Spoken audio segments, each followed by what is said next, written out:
Hello ನಮಸ್ಕಾರ, welcome back to my YouTube channel. ಯಾರು ನನ್ನ ವಿಡಿಯೋ ನೋಡ್ತಿದ್ರೆ ಲೈಕ್ ಮಾಡಿ, ಶೇರ್ ಮಾಡಿ ಮತ್ತು ನನ್ನ ಯೂಟ್ಯೂಬ್ ಚಾನಲ್ ನ ಸಬ್ಸ್ಕ್ರೈಬ್ ಮಾಡಿ.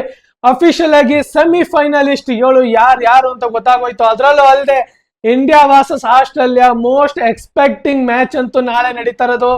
ನಾವು ಈ ತರ ಎಕ್ಸ್ಪೆಕ್ಟೇಷನ್ ಇಟ್ಟಿರಲಿಲ್ಲ ಆಸ್ಟ್ರೇಲಿಯಾದ ಮೇಲೆ ಆಡ್ತೀವಿ ಅಂತ. ಅದರಲ್ಲೂ ಅಲ್ಲದೆ ICC ಈವೆಂಟ್ ಅಲ್ಲಿ ಆಸ್ಟ್ರೇಲಿಯಾ ಕೊಡೋಷ್ಟು ಟಕ್ಕರ್ ನಮ್ಮ ಇಂಡಿಯಾದ ಮೇಲೆ ಇನ್ಯಾವುದೇ ಟೀಮು ಕೊಡಲ್ಲ.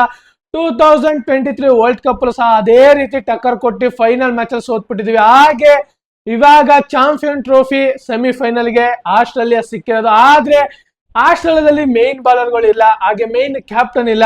ಈ ಅಡ್ವಾಂಟೇಜ್ ನ ನಮ್ಮ ಇಂಡಿಯಾ ಯಾವ ತರ ಯೂಸ್ ಮಾಡುತ್ತೆ ಅಂತ ನೋಡ್ಬೇಕು. ಅದರಲ್ಲೂ ಅಲ್ಲದೆ ನಾಮಕ ವ್ಯವಸ್ಥೆಯಲ್ಲಿರಂತ ಸ್ಟೀವನ್ ಸ್ಮಿತ್ ಅವರು ಯಾವ ತರ ಕ್ಯಾಪ್ಟನ್ಶಿಪ್ ನ ನಿಭಾಯಿಸ್ತಾರೆ ಈ ದುಬೈನ ಸ್ಟೇಡಿಯಂ ಅಲ್ಲಿ ಅಂತ ನೋಡ್ಬೇಕು.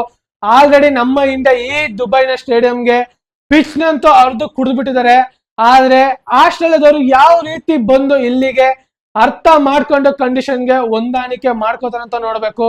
ಆದ್ರೆ ಆಸ್ಟ್ರೇಲಿಯಾ ICC ಈವೆಂಟ್ ಅಂತ ಬಂದ್ರೆ ಇಂಡಿಯಾಗೆ ಟಕ್ಕರ್ ಕೊಡೋದ್ರಲ್ಲಿ ಎಕ್ಸ್ಪರ್ಟ್. ಅದ್ರಲ್ಲೂ ಅಲ್ಲದೆ ಫ್ಯಾನ್ಸ್ ಗಳೆಲ್ಲ ತಲೆ ಕೆಡ್ಸ್ಕೊಬಿಟ್ಟಿದ್ರು. ಅದ್ರಲ್ಲೂ ಅಲ್ಲದೆ ಈ ಮ್ಯಾಚ್ ನ ಸೋತ್ ಬಿಡ್ಲಿ, ಏನಾದ್ರೂ ಸೆಕೆಂಡ್ ಪ್ಲೇಸ್ ಬಂದಾಗ ಸೌತ್ ಆಫ್ರಿಕಾದ ಮೇಲೆ ಸೆಮಿಫೈನಲ್ ಬೀಳುತ್ತೆ, ನಮಗೆ ಹೊಡ್ಕೊಂಡು ಫೈನಲ್ ಹೊಟ್ಟೋಗೋಣ ಅಂತ ಆ ತರನು ಸ್ವಲ್ಪ ಥಾಟ್ಗಳು ಬರ್ತಾ ಇತ್ತು. ಆದ್ರೆ ಆ ತರ ಅಂತೂ ಆಗ್ಲಿಲ್ಲ. ನಾಳೆ ನಡೀತಾ ಇರೋದು ಪಕ್ಕ India versus Australia match. Australia ಯಾವ ರೀತಿ ನಮ್ಮ ಇಂಡಿಯಾಗೆ ಟಕ್ಕರ್ ಕೊಡ್ತಾರಂತ ನಾನು ವೇಟ್ ಮಾಡಿ ನೋಡ್ತಾ ಇದ್ದೀನಿ. ಅದ್ರಲ್ಲೂ ಅಲ್ಲದೆ ಆಸ್ಟ್ರೇಲಿಯಾ ಇಲ್ಲಿವರೆಗೂ ಚಾಂಪಿಯನ್ ಟ್ರೋಫಿ ಆಡಿರೋ ಪ್ರಕಾರ ನೋಡ್ತಾ ಬಂದ್ರೆ ಬರದೇ ಇಲ್ಲ ಅಂತ ಅನ್ಕೊಂಡಿದೆ. ಇವ್ರು ICC ಈವೆಂಟ್ ಅಂತ ಬಂದಾಗ ಆಡೋದೇ ಬೇರೆ ರೀತಿ.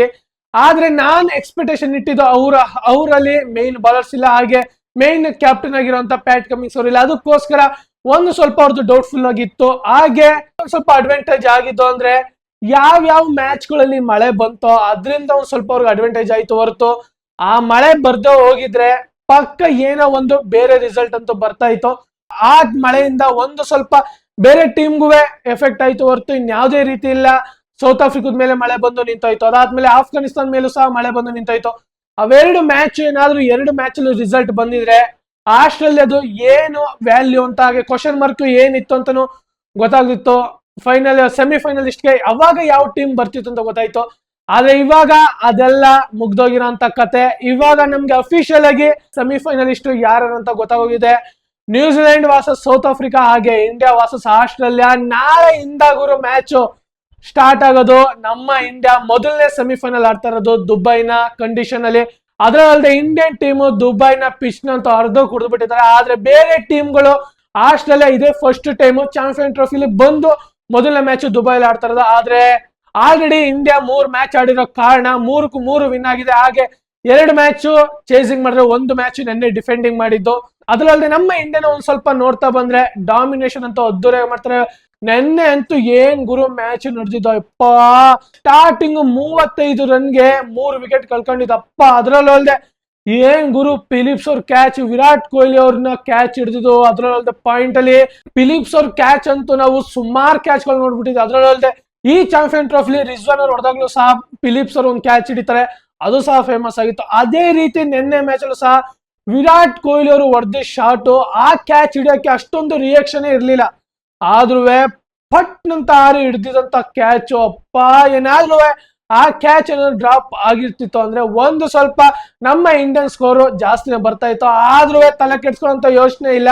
ಆ ಮ್ಯಾಚ್ ನ ವಿನ್ ಆಗಿ ಮೊದಲನೇ ಪ್ಲೇಸ್ ಅಲ್ಲಿ ಇವಾಗ ಇದೀವಿ. ಮೊದಲನೇ ಪ್ಲೇಸ್ ಇಂದ B ಗ್ರೂಪ್ ಅಲ್ಲಿ ಇರೋಂತ 2ನೇ ಪ್ಲೇಸ್ ಆಸ್ಟ್ರೇಲಿಯಾದ ಮೇಲೆ ಸೆಮಿಫೈನಲ್ ಆಡ್ತಾ ಇದೀವಿ. ಅದರಲ್ಲೂ ಅಲ್ಲದೆ ನಮ್ಗೆ ತಲೆನೋವಾಗೋದು ಆಸ್ಟ್ರೇಲಿಯಾದ ಬ್ಯಾಟಿಂಗು.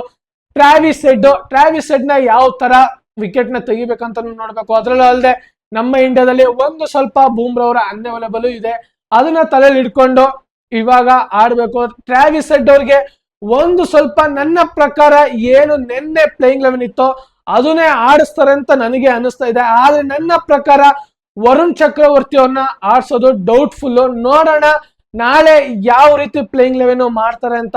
ಆದ್ರೆ ವರುಣ್ ಚಕ್ರವರ್ತಿ ಅವ್ರನ್ನ ನ್ಯೂಜಿಲೆಂಡ್ ಮೇಲೆ ಆಡ್ಸಿದ್ದು ಬೆಸ್ಟ್ ಆಪ್ಷನ್. ಏನಕ್ಕಂದ್ರೆ ಚೈನಾ ಮೇನ್ ಬೌಲಿಂಗ್ ಇದ್ರೆ ಒಂದು ಸ್ವಲ್ಪ ನ್ಯೂಜಿಲೆಂಡರು ಸ್ಟ್ರಗಲ್ ಮಾಡ್ತಾರಂತ ಗೊತ್ತಿತ್ತು, ಅದಕ್ಕೋಸ್ಕರ ಅವ್ರನ್ನ ಪ್ಲೇಯಿಂಗ್ 11ಗೆ ತಂದಿದ್ದು.